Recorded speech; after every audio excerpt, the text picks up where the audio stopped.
Hello everyone, my name is Selena Nevin, and today we're going to be discussing a bit about the role of emergency management and planning and mitigation for climate change and sea level rise. Before we get into how mitigation can be applied to the case of climate change, we're first going to review what mitigation is.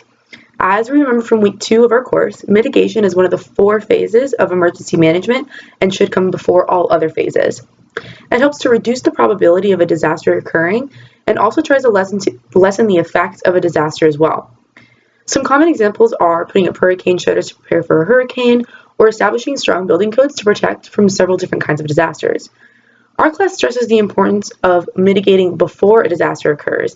However, in the case of climate change, we're already seeing the effects, and so we can see the consequences of those. And so the positive to this side, though, is that we know what the effects look like, and so we can try to plan to protect ourselves from them. The issue of climate change, especially sea level rise, can seem a little far-fetched when we see different models or diagrams that are on the global scale. However, this issue hits us right here at home in Florida. South Florida especially is at risk of sea level rise, and it is projected that Miami Beach will see an estimated 7-inch rise in sea level in just the next 15 years. The effects of climate change, and sea level rise in particular, put millions of people at risk around the world and here at home. To protect citizens and their property, certain measures should be taken to plan for and mitigate against the expected effects. Emergency management plans to protect against the consequences of climate change should be an integrated system, meaning that all functions, all available resources, all hazards, and all phases of emergency management should be considered and incorporated.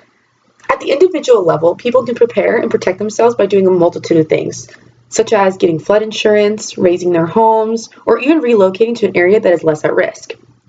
Local governments can help to mitigate in high-risk areas by building seawalls, raising roads, upgrading sewage, creating natural infrastructure, and slowing land sinkage. National and state officials can take 4 actions to empower coastal towns to tackle sea level rise flooding. The first is to increase funding for local infrastructure so that communities have the money they need to implement local mitigation efforts.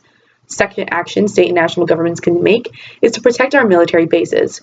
There are several bases along the East Coast that are at great risk from sea level rise. This is a direct threat to our nation's security and our military capabilities. The third action is to hardwire flood prevention into federal programs, as for every dollar spent in pre-disaster mitigation, $4 is saved in disaster relief. The fourth step to take is to give local communities the tools to plan smart by encouraging coordination and information sharing amongst federal agencies and local governments. So not only does climate change affect sea level rise, but it also leads to the intensification of other natural disasters. This means as time passes and we continue to degrade the earth, we will continue to see more intense droughts, wildfires, floods, and hurricanes. With this information, local, state, and federal levels of government need to cooperate to develop a plan that would not only protect citizens from the effects of sea level rise, but other threats posed by climate change as well. This all-hazards integrated approach of planning and mitigation, in combination with global environmental relief efforts, will be our best chance in ensuring the safety of millions who are at risk of being victims of sea level rise and other effects of climate change. Here are the sources I used to provide you guys with the information I just presented to you in the video. Thank you all so much for watching, and I'm looking forward to seeing y'all's videos as well. Bye.